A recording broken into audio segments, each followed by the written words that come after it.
अगर आप एक जनरल कैटेगरी स्टूडेंट हैं और आपको एक सरकारी मेडिकल कॉलेज चाहिए, इसका मतलब आपको चाहिए अभी से 0 से लेके 620 प्लस मार्क्स। जब भी नया साल आता है हम सब एक न्यू ईयर रेजोल्यूशन देते हैं, हम इस साल ये कर देंगे, हम इस साल वो कर देंगे, हमने जो गलतियां पिछले साल की थी उन गलतियों को इस साल नहीं दोहराएंगे और हम कुछ प्रण लेते हैं कि इस साल तो हम फोड़ के ही रख देंगे सब कुछ। Can I crack NEET 2024 exams in 4 month? अगर आप एक जनरल कैटेगरी स्टूडेंट हैं और आपको एक सरकारी मेडिकल कॉलेज चाहिए, इसका मतलब आपको चाहिए अभी से 0 से लेके 620 प्लस मार्क्स। तो अगर ब्लंट आंसर पूछोगे और अगर तुमने बिल्कुल पूरे साल कोई पढ़ाई नहीं की है तो ब्लंट आंसर है बेटा, आपका सिलेक्शन होने की गुंजाइश बहुत बहुत बहुत ज्यादा कम है। क्यों? मैं तुम्हें वो समझाता हूं, फिर उसके बाद मैं बताऊंगा कि कैसे ये असंभव टारगेट को आप पूरा करने की कोशिश कर सकते हैं। होगा या नहीं होगा उसकी गारंटी मैं नहीं दे सकता हूं, but there is a slight 8 to 10% probability that you can crack this exam. अब इस वीडियो को मैं क्यों बना रहा हूं आज के दिन, इसका कारण भी है।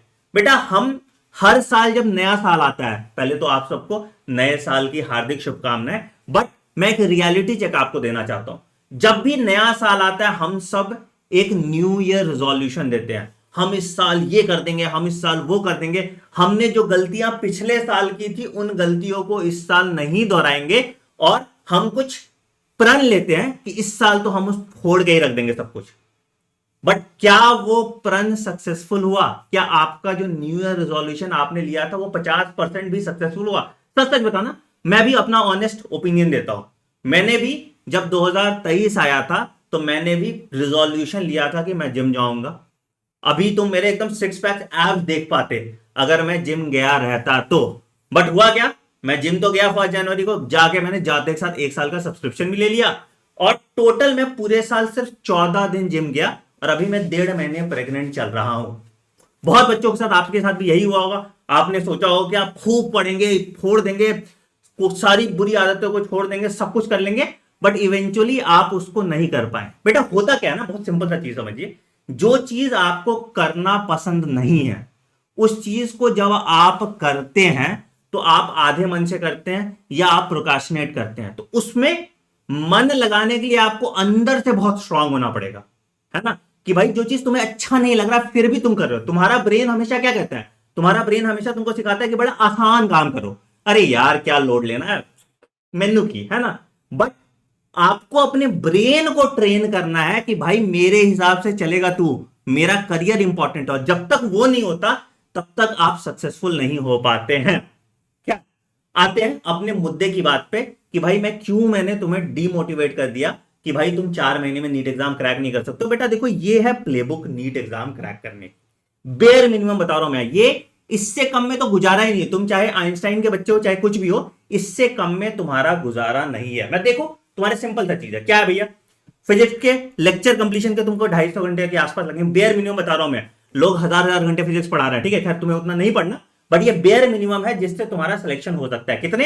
फिजिक्स के 200 घंटे के लेक्चर, केमिस्ट्री के 180 घंटे के लेक्चर और बायोलॉजी के 150 घंटे के लेक्चर, ठीक है। ये बेयर मिनिमम है, इतना तुम्हें करना ही करना है, तो इससे तुम्हारा सिलेबस कंप्लीट होगा। उसके बाद तुम प्रैक्टिस करते हो तो फिजिक्स के 5000 क्वेश्चन आपको कम से कम लगाना है, केमिस्ट्री के 5000 क्वेश्चन आपको कम से कम लगाना है और बायोलॉजी के 10,000 क्वेश्चन आपको कम से कम लगाना है। और जब आप क्वेश्चन सॉल्व करते हो एवरेज पकड़ लो 50 क्वेश्चन का, तुम्हारा 1 घंटा, तो आपको इतना वैल्यू आ जाता है लगभग। मैंने थोड़ा बहुत रिवीजन टाइम भी इंक्लूड किया, कुछ क्वेश्चन में तुमको ज्यादा टाइम लगेगा, कुछ क्वेश्चन के तुम डाउट देखोगे, तो सब इंक्लूड करके ये तुम्हारा प्लेबुक बनता है। फिर तुम्हें जब सिलेबस पूरा कंप्लीट होगा तो तुम मॉक टेस्ट दोगे और मॉक टेस्ट के बाद तुम एक फाइनल रिवीजन करोगे जो तुम्हारा 1000 घंटे को क्यूमुलेट करता है, 1100 घंटे 1000 घंटे को क्यूमुलेट करता है। This is the bare minimum that you require to get 620 plus marks. इसमें भी गारंटी नहीं है कि 620 प्लस मार्क्स आ ही जाएंगे, बट बहुत ज्यादा प्रोबेबिलिटी है कि अगर तुम ईमानदारी से इसको कंप्लीट करते हो तो तुम्हें एक ठीक ठाक सरकारी मेडिकल कॉलेज मिल जाएगा। अब आपके एग्जाम में बच गए हैं गिन के 4 महीने, है ना, 4 महीने। अब 120 दिन में तुमको 1100 घंटे पढ़ना, सीधा सीधी मैथ है, 10 से 12 घंटे तुम्हें रोज पढ़ना पड़ेगा। अब प्रॉब्लम कहां आता है ना, प्रॉब्लम यह आता है कि जिसने पूरे साल 1 घंटे भी नहीं पढ़ा वो पहले दिन से 11 घंटे कैसे करेगा? अचानक से कोई स्विच तो नहीं है ना कि तुम दबा दोगे और तुम्हारा ब्रेन वैसे काम करने लगा, नहीं। तुम्हारे ब्रेन की एफिशिएंसी पहले दिन 3 घंटे ही होगी, फिर 6 घंटे ही होगी, फिर उसके बाद धीरे धीरे धीरे दूसरे महीने तीसरे महीने जाओगे तुम 9 घंटे 10 घंटे तक खींच पाओगे। बट अगर आप में वो क्षमता है तो आप कोशिश जरूर कीजिए। देखो इस वीडियो को बनाने का मतलब ये था बेटा कि तुम, अगर मैं बोल दूं कि तुम 4 महीने में नीट एग्जाम क्रैक नहीं कर सकते, तुम क्या करोगे? तुम क्या घर बैठे आओगे? तुम क्या खाली हाथ पे हाथ धरे बैठोगे? क्या करोगे इन 4 महीनों में? तुम्हारा तो सपना डॉक्टर बनना ही था ना। You are not settling for something less, and even if you are settling for something less, तो आपके पास कुछ और ऑप्शन करने के लिए भी आपको पढ़ना तो पड़ेगा ना। भले ही तुम्हें बीडीएस जाना हो, भले ही तुम्हें बीए में जाना हो, भले ही तुम्हें बीयूएमएस जाना हो, भले ही तुम्हें वेटनरी साइंसेस करना हो, सबका एग्जाम तो नीट के थ्रू ही हो रहा है। या तुम्हें बीएससी भी करनी है तो भी उसके लिए सीयूईटी का एग्जाम देना है। सिलेबस तो सबका सेम है। इसलिए कहीं भी आपको जाना है या कुछ भी अपने करियर में करना है तो पढ़ना तो पड़ेगा ना भाई। हाथ पे हाथ धरे नहीं बैठ सकते हो। तो फोकस आपका ये होना चाहिए कि हम इसमें से मैक्सिमम कितना कर पाए, है ना। मैं कम से कम 500 नंबर तक तो ले आऊं, मैं 450 नंबर तक तो ले आऊं, तो अपनी क्षमता के हिसाब से हम इसमें से कितना कर पाए, रादर देन अभी ये सोचना कि हमारा सिलेक्शन होगा या नहीं होगा। तो आपको इस पे फोकस करना चाहिए। आपके पास क्या क्या ऑप्शन है? पहला कि आपको एक एमबीबीएस सीट मिल जाए, ठीक है, ठीक है सर, गवर्नमेंट मेडिकल कॉलेज। कुछ बच्चे होंगे जो एमबीबीएस प्राइवेट से भी कर सकते हैं, कुछ बच्चे होंगे जो अब्रॉड से भी कर सकते हैं, ठीक है, आपके पास ऑप्शन है। बट सबके लिए क्या करना है, आपको नीट का ही तो एग्जाम देना पड़ेगा। तुम नीट में जितना बढ़िया रैंक लाओगे उतना बढ़िया कॉलेज तुमको मिलेगा। सिंपल सा मैथ्स है। तो भाई यहां तो नीट तुमको देना ही देना है। अगर तुमको मान लो बीएससी वीएससी कुछ भी करना है, ये कुछ तरह का भी कोई कोर्स है, तो तुमको सीयूईटी देना है। सेम सिलेबस है सर सीयूईटी का भी। कल को तुमको मान लो कि बीएमएस बीएचएमएस कुछ भी करना है, ठीक है, अब इन सब के लिए भी तो तुमको 500 प्लस नंबर चाहिए ना। बीडीएस बीपीटी ये सब के लिए क्या है भैया, नीट चाहिए। तो नीट और सीयूईटी एग्जाम तो आपको देना है। ये सब तो कॉम्पिटिटिव एग्जाम ही है ना। तो भाई आप तो हाथ पे हाथ धरे नहीं बैठ सकते। तो आपको बस क्या करना है, आपको बस अपना 100% देना है बिना आउटपुट के चिंता किए हुए। अगर तुम अपना 100% देने के लिए तैयार हो और ये तुम रिजोल्यूशन देते हो, सिर्फ ये इतना रिजोल्यूशन लो कि I will be the best version of my self. मेरी जो क्षमता है, हो सकता है ना मैं नहीं पढ़ पाता हूं यार 10 घंटे, कोई बात नहीं, बट मैं आज से जितने घंटे पढ़ रहा हूं मैं रोज उतने घंटे ही पढ़ूंगा। मान लो मैंने टारगेट सेट किया 5 घंटे का, कोई बात नहीं, मेरा सिलेक्शन नहीं होगा, मैं एमबीबीएस में सरकारी कॉलेज में नहीं जाऊंगा, बट भाई मैं अपनी कैपेबिलिटी पे तो जरूर जी रहा हूं ना। मैं तुम्हें एक कहानी बताता हूं, मैं बहुत बहुत बेसिक सा चीज बताता हूं, तुम्हें एक स्टोरी बताता हूं, तुम्हें शायद समझ आए उससे मेरे क्या कहना चाहता। बेटा क्या हुआ था ना, तुम लोग सब लोग जो जिन्होंने मेरी स्टोरी देखी होगी तो जानते हो कि मैंने ऑल इंडिया रैंक 416 स्कोर किया from a very bad year. But ऐसा नहीं हुआ कि वो रातों रात हुआ। मैं जब क्लास 11th में शुरू शुरू में गया तो मैं आईसीएसई बोर्ड से था, मैं पढ़ने में बहुत अच्छा था, ठीक है, बढ़िया, मतलब मेरे 10th के बोर्ड में 94.6% मार्क्स आए थे। और मैं जब 11th में आया तो मैं तब जो मई से अगस्त तक का पार्ट था 11th का, जो शुरू वाले चैप्टर्स थे वो मैंने बहुत अच्छे से पढ़ा। अगस्त में मैं आशिकी मोड में आ गया, है ना। और उसके बाद फिर क्या हुआ कि मेरा रिजल्ट डिटोरिएट होता गया और 12th के बोर्ड एग्जाम के प्री बोर्ड तक ये हालत था कि मैंने प्री बोर्ड में सब्जेक्टली फेल किया था। तो नीट तो बहुत बहुत बहुत बहुत बहुत दूर की बात थी, ठीक है। मेरा तो यह था कि मैं बोर्ड एग्जाम पास नहीं कर पाऊंगा। फिर मैंने किसी तरह से हिम्मत जुटाई और यही सेम जो तुम्हारा प्री बोर्ड का रिजल्ट दिसंबर में आया हुआ, जनवरी में मैंने पढ़ना स्टार्ट किया प्री बोर्ड के लिए। मैंने नहीं सोचा नीट का, मैंने कुछ नहीं सोचा, मैंने प्री बोर्ड के लिए पढ़ना स्टार्ट किया और उसके बाद बोर्ड्स के लिए पढ़ना स्टार्ट किया। सॉरी, मैंने प्री बोर्ड्स के लिए पढ़ना स्टार्ट किया और किसी तरीके से मैं जब शुरू किया था मैंने पढ़ना तो मुझे कुछ समझ नहीं आता, दिमाग ब्लैंक रहता था। मैं किताब खोल रहा हूं, मैं अलग अपनी दुनिया में चला जाता था, मैं अलग तरीके से सोचने लगता था, अरे यार ये क्या होगा, इसका क्या होगा, वैसे क्या होगा, ख्याल कुछ और ही आ जाते थे। बट मैंने फोकस बनाने के लिए क्या किया पता है, मैंने एनसीईआरटी लिखना स्टार्ट कर दी, पूरी एनसीईआरटी लिख डाली मैंने। लेकिन मैंने ये किया कि मैं जो बेड क्या कहता हूं, बेड कह रहा हूं मैं, जो टेबल कुर्सी से था मैं उठता नहीं था, लिखता रहा, कुछ समझ आया कुछ नहीं आया, दिमाग गया भी कहीं तो लिख तो रहा हूं ना, तो वापस फोकस आ जाता था। धीरे धीरे मैंने मैंने ग्रिप पकड़ी अपनी शेड्यूल पे, ग्रिप पकड़ी अपने लाइफ को, धीरे धीरे मेरी एफिशिएंसी अच्छी होने लगी। तो जनवरी तो बहुत स्ट्रगल में बीता कि मैं दिन के 3 घंटे की प्रोडक्टिविटी नहीं निकाल पा रहा था। मैं 12 घंटे बैठता था पढ़ने के लिए, बट 3 घंटे भी मैं सिस्टमैटिक तरीके से नहीं पढ़ पाता था। धीरे धीरे धीरे जब जनवरी से फरवरी आया तो मेरी एफिशिएंसी बढ़ी, मैं 5 घंटे बैठने लगा और उसके बाद से मुझे मजा आने लगा। फिर मैंने जब बोर्ड एग्जाम दिया तो मैथ्स को छोड़ के मैंने सारे सब्जेक्ट में बहुत अच्छा स्कोर किया।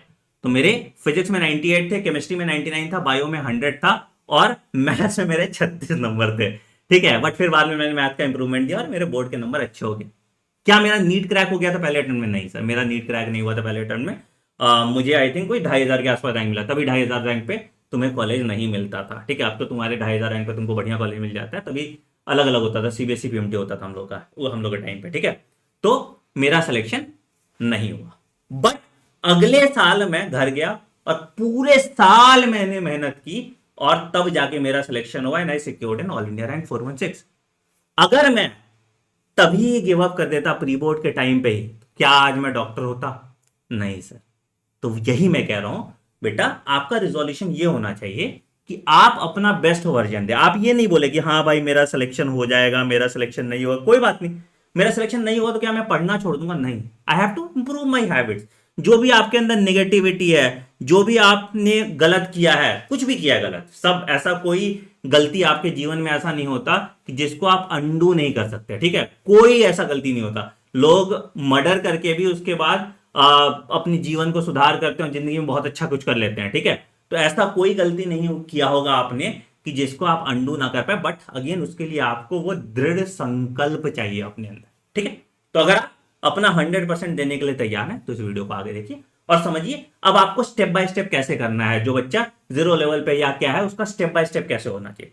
मेरा सबसे पहला एम होना चाहिए, अगर कोई सीबीएसई वाला बच्चा है तो उसको बोर्ड एग्जाम के लिए मैं पढ़ना स्टार्ट करूं। अगर कोई सीबीएसई वाला ड्रॉपर है तो कोई दिक्कत नहीं है। ठीक है, दूसरा एम क्या होना चाहिए सर? मैं नीट एटलीस्ट क्वालिफाई तो कर जाऊं। अब नीट क्वालिफाई करने के लिए क्या चाहिए तुमको? सिर्फ अगर तुम बायोलॉजी कर लेते हो, ढंग से, मतलब अप्रोक्सीमेटली 400 घंटे देके, तुम भले ही स्लो भी स्टार्ट करोगे, अप्रोक्सीमेटली 400 घंटे देके तो तुमको बायोलॉजी में 300 प्लस मार्क्स आ जाएंगे। ये प्रूवन फैक्ट है, इसमें कोई दिमाग लगाने की जरूरत नहीं होती। तो नीट क्वालिफाई करने के लिए तुमको फिजिक्स केमिस्ट्री देना भी नहीं है। ठीक है, और इनफैक्ट 300 नंबर लाने तक के लिए तुम सिर्फ और सिर्फ बायोलॉजी से कर सकते हो। कैसे भैया? लेक्चर लगाइए बायोलॉजी का 150 घंटे का, और उसके बाद क्वेश्चन बैंक के 10,000 क्वेश्चन लगा लीजिए और इसको बार बार रिवाइज कीजिए। तुम्हारे बायोलॉजी में 300 प्लस तो कहीं नहीं गया। ठीक है, अब ये फ्री रिसोर्स अवेलेबल, इसके लिए तुमको 1 रुपया नहीं लेना।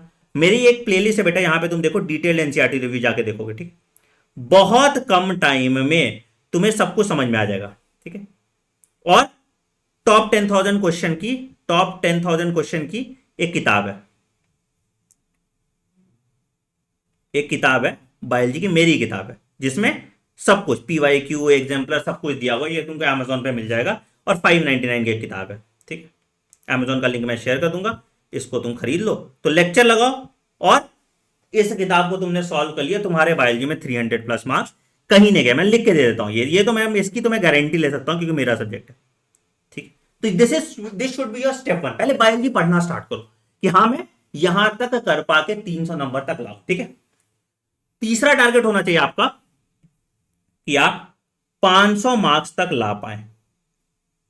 अब इससे क्या होगा सर? 500 मार्क्स ले आएंगे, कम से कम मुझे एक सरकारी बीडीएस कॉलेज तो मिल जाएगा, या बहुत ऐसे बच्चे होंगे जो शेड्यूल ट्राइब के होंगे जिनको एक सरकारी गवर्नमेंट मेडिकल कॉलेज मिल सकता है। बहुत ऐसे बच्चे होंगे जिनको केएमसी जाना है या अच्छा प्राइवेट मेडिकल कॉलेज चाहिए, तो उनका भी यहां पे आ जाएगा। तो 500 प्लस मार्क्स के लिए तुमको क्या होना होगा भैया? धीरे धीरे तुमको अब बढ़ाना पड़ेगा अपना टाइम पे, 800 850 घंटा पढ़ना पड़ेगा। तो क्या करना है तुमको? इसमें की टॉपिक्स पढ़ना स्टार्ट कर दो तुम, जैसे जिससे ज्यादा मार्क्स आते हैं। जैसे मतलब मान लो कि फिजिक्स की बात करेंगे तो फिजिक्स में तुम धीरे धीरे स्टार्ट कर दो मॉडर्न फिजिक्स। ठीक है, उसके बाद तुम स्टार्ट कर दो ऑप्टिक्स। ठीक है, जिसमें न्यूमेरिकल की तुमको दिक्कत है तो उस तरह के चैप्टर्स पकड़ो। ठीक है, केमिस्ट्री में तुम फटाफट पहले इनऑर्गेनिक कर लो। ठीक है, तुमको अगर फिजिकल में दिक्कत होता है, मैथ्स में दिक्कत है, तो फिर ऑर्गेनिक करो। और बायो तो तुम पूरा कर ही रहे हो, और उसके अगेन करस्पॉन्डिंग जब इसके कर रहे हो तो क्वेश्चन लगाओ फिजिक्स के, केमिस्ट्री के क्वेश्चन लगाओ। और साथ के साथ ये होना चाहिए, ऐसा कभी मत करना कि पहले मैं सिलेबस कंप्लीट करूंगा। नहीं सर, नहीं सर, इससे आपका सिलेक्शन कभी नहीं होता। सिर्फ सिलेबस कंप्लीट करने से आपका सिलेक्शन होगा, इनफैक्ट आपको और कम नंबर आएंगे। तुम भले ही 50% सिलेबस करो और 50% क्वेश्चन प्रैक्टिस करो, तुम्हारे फिर भी ज्यादा नंबर आएंगे। तो सिंपल सा चीज है कि जब भी आप जितना भी कर पाए, जितना भी कर पाए, अभी सिंपल ये प्लेबुक फॉलो करो जो मैं तुम्हें बता रहा हूं, ठीक है। जो भी चैप्टर तुम्हें पढ़ना है, जहां से ही पढ़ना है, लेक्चर लगाइए। लेक्चर लगा के सबसे पहले तुम टॉपिक वाइज क्वेश्चन करो। मतलब जो भी तुमने टॉपिक पढ़ा, टॉपिक वाइज क्वेश्चन पढ़ो। टॉपिक वाइज क्वेश्चन में ऑब्वियसली आपसे सारे टॉपिक के क्वेश्चन अच्छे से बनेंगे नहीं, तो इसका डाउट अपना क्लियर कीजिए, जिससे आपका पूरा चैप्टर कंप्लीट होता है। चैप्टर जैसे कंप्लीट हो तो फिर आप उसका पीवाईक्यू कीजिए। लास्ट 10 ईयर्स ही कीजिए, अभी अभी पूरा ज्यादा करने की जरूरत नहीं है। लास्ट 10 ईयर्स के पीवाईक्यू कर लीजिए और एग्जाम्पल कर लीजिए। उसके बाद आप चैप्टर टेस्ट दीजिए, चैप्टर वाइज टेस्ट दीजिए। ये आपको करना है कब तक? Till you complete syllabus. सबसे पहला आपका यही फेज होना चाहिए, ठीक है। और आप जब पढ़ेंगे बेटा ना, तो आप सिर्फ मंडे टू सैटरडे पढ़ेंगे।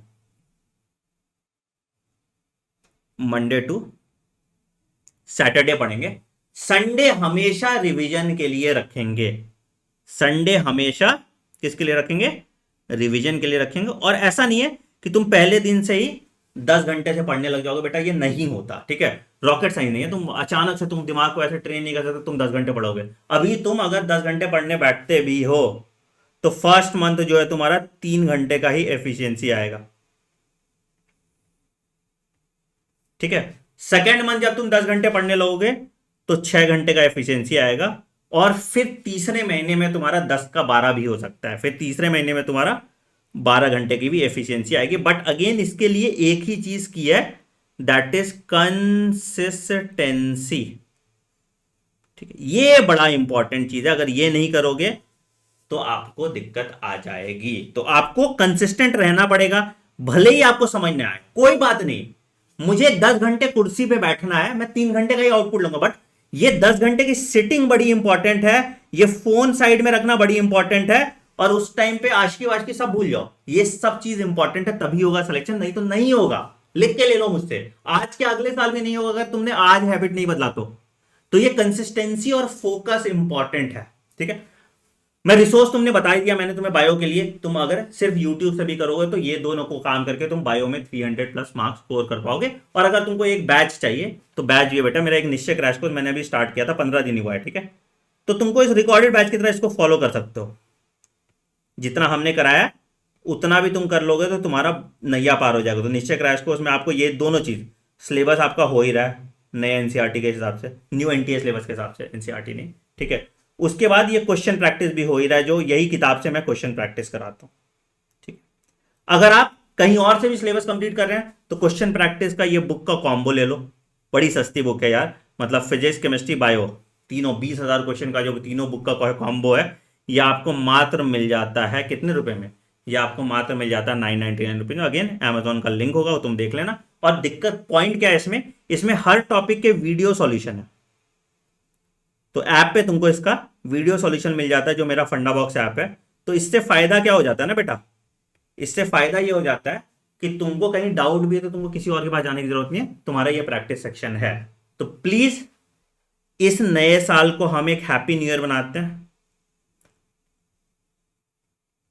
है ना। इस नए साल को हम हैप्पी न्यू ईयर बनाते हैं। अपने रिग्रेट्स को साइड कर देते हैं कि जो भी हमने गलतियां की भूल जाओ, है ना, हो गया कोई बात नहीं, जो बीत गई सो बात गई, ठीक है। उस रिग्रेट को इस साल नहीं ढोते हैं। जो भी हमने गलतियां की, जो भी हमसे छूट गया, जिसको भी मतलब जो भी हमें चाहिए था वो नहीं मिला, उन सब चीजों को भूल जाते हैं, एक नई शुरुआत करते हैं। देखो बड़ा अच्छा टाइम होता है ये, एक क्लीन स्लेट से शुरुआत करने का। बट अगेन ये मोटिवेशन आपको खुद के अंदर रखना है। मैं रोज आपको मोटिवेट करने नहीं आऊंगा, ये मोटिवेशन आपको खुद के अंदर रखना है। और इस साल जी जान लगा देना है।